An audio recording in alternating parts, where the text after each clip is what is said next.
এত বেশি চাহিদা, এত বেশি এক্সপেকটেশন থাকে যে অনেক সময় আমরা ছেলেমেয়েরা সেটা নিতে পারে না। তো মেন্টাল প্রেশার নয়, উইথ প্লেজার যাতে তারা পড়াশোনা করতে পারে আমরা সেটা দেখব। এবং টিচারদের আমি সেটা বলবো, নিজেও টিচার আমি, আমার এই যে আমার ছাত্র, আমার খুব প্রিয় ছাত্র এখানে রুদ্রাণীও আছে,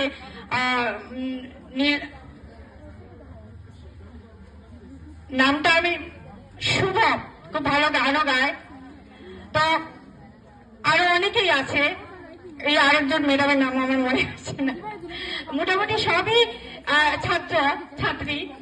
তো আমি সবসময় চাই পড়াশোনার পাশাপাশি মেন্টাল ডেভেলপমেন্ট, এবং পড়াশোনাটা with pleasure not with pressure যেন না করে, এবং নিজের চয়েসটাকে তো গুরুত্ব দিতে হবে, কিন্তু এমন কোন চয়েসকে গুরুত্ব দেবে না যেটা তোমাকে তোমার রাস্তা থেকে সরিয়ে নিয়ে যায়, তোমার যে টার্গেট সেইখান থেকে যাতে তোমাকে সরিয়ে নিয়ে যায়।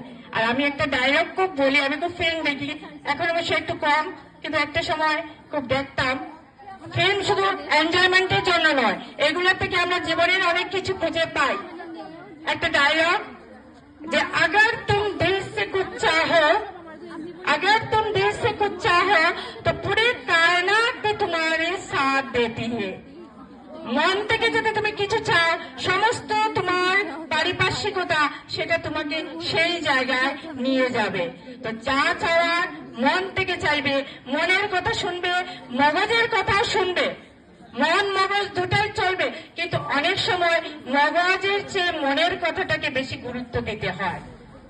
তো সেইভাবে তোমরা ভবিষ্যৎ জীবনে এগিয়ে যাবে, একটা সুন্দর জীবন যাতে তোমরা পাও সেই প্রত্যাশা রইল। আর রিপাবলিক ডে হিসাবে একটু কথা না বলে পারছি না,